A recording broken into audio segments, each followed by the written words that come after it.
Based on this case study, as a team, we've identified a few issues. The first one, greeting female students and staff with a hug, whereas male students with a pat on the back.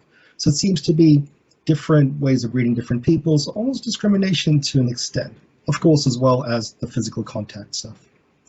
Another issue that we have identified, well, a student has complained, which means it's no longer, can this be an issue? It is an issue that we have to solve. The student has said that Mr. J's hugs or physical contacts make him feel uncomfortable.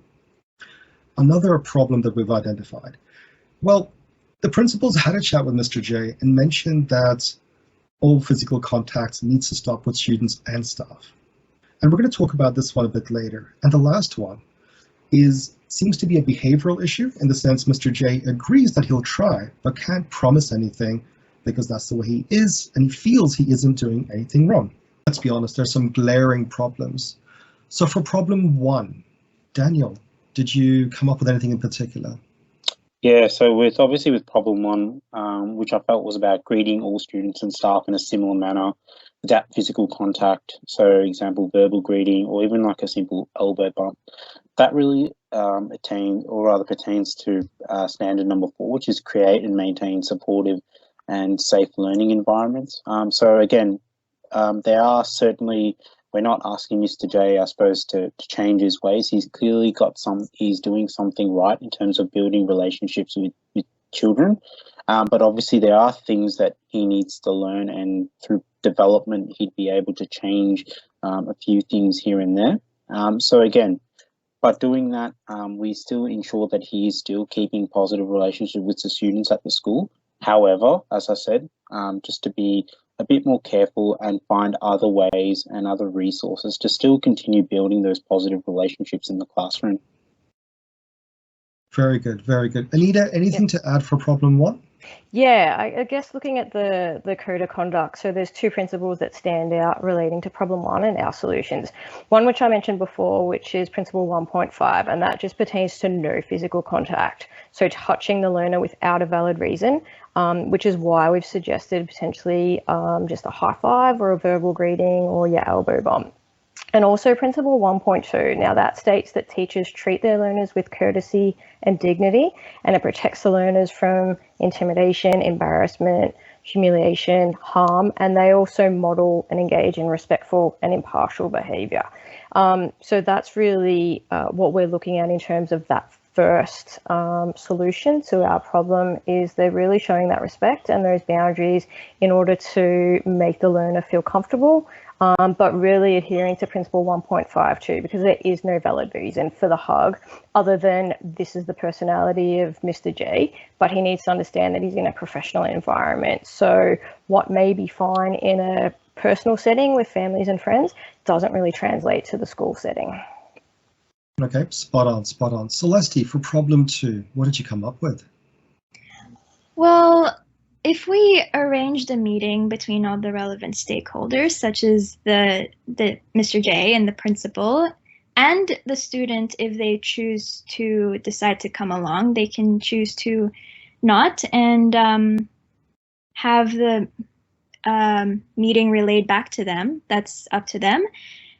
And I think by doing so, according to the Code of Ethics, that will allow Mr. J to demonstrate integrity, because then he's showing that he has the best interests at heart for the learner, as well as the responsibility by showing that he can cooperate with his colleagues.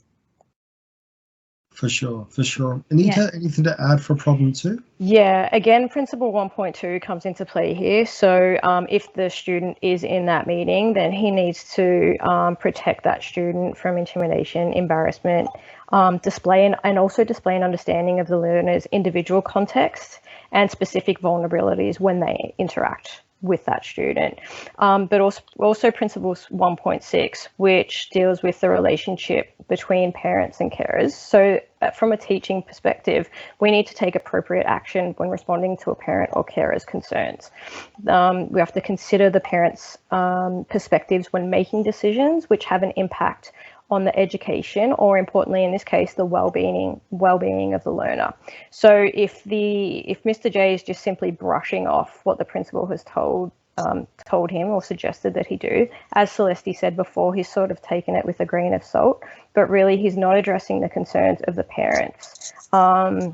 By extension, the learner, obviously, because we've got to remember that teaching is quite a holistic approach. So when not only are we need good relationships with our students, but by extension, their families as well. So if we're not listening to the family's needs, then we're really not adhering to that principle 1.6 either. Okay, that sounds very valid. Moving on to problem 3, Daniel, what solution did you come up with? So I suppose the solution that we can come up with in this instance is getting the teacher or Mr. J to sign a code of conduct document, which will be filed alongside their contract at the school.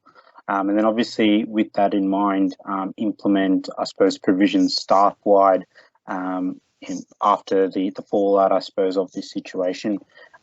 Again, just alluding to some of the points that the panel had made earlier.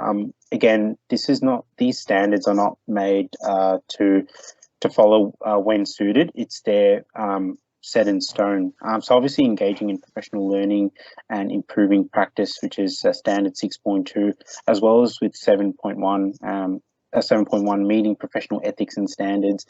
These suggestions that we've put forward, they are there to obviously help not only Mr. J improve as a teacher professionally, but again, having those implementations staff-wide helps the school further meet professional ethics and standards. And when we think about, as I said earlier, the children or the student is at the forefront of the mind of teachers, and we got to make sure that, and that's why these standards are there in place to ensure that that still remains throughout time.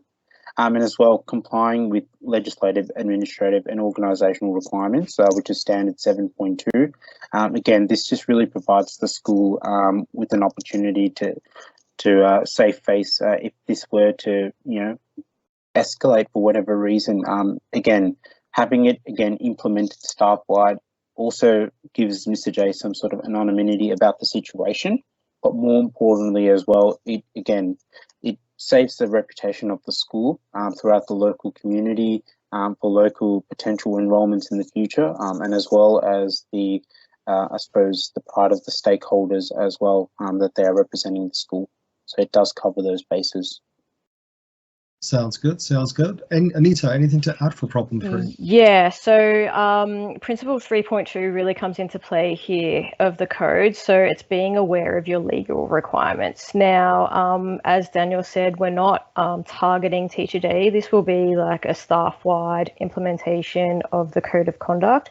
But being aware of your legal requirements means that teachers should be aware of any relevant legislation, policies or regulations that pertain to the role of teaching in maintaining child safety and well-being. So what's really important, again, is we're putting the student first, modifying the behaviour, but making everyone accountable, not just Teacher J as well, which is really important.